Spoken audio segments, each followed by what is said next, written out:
Welcome back for the third installment of our post-commission settlement series. Today, I'll explain why purchasers are far better off committing to one buyer agent than having no commitment to more than one. We'll also touch on why it's a bad idea to go it alone in an effort to negotiate a deal with listing agents that don't have the best interest of unrepresented buyers in mind. In 2003, 97% of transactions included a listing agent and a buyer's agent. So just 3% of purchases occurred with just one of the two.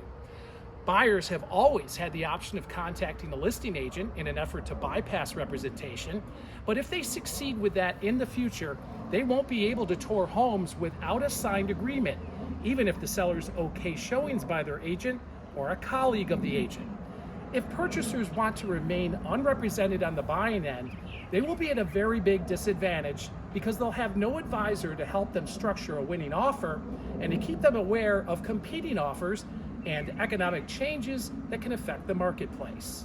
Virginia is a buyer beware state, and listing agents are obligated to be loyal to their sellers and not an unrepresented buyer. They also strive to net the most money for the seller if the buyer is represented or not. The absence of a buyer agent ultimately leads to a heavier workload for the listing agent. That can lead to the seller paying higher commission charges, which would make price negotiations difficult.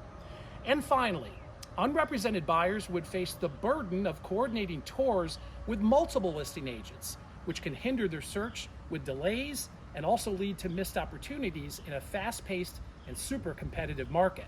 So save yourself the hassle and let one buyer agent serve your needs and interests. When you take the journey through the intricacies of a transaction, you'll be glad you did. Please stay tuned for the fourth part of our post-commission settlement series, which we will explain the difference between real estate agents and realtors.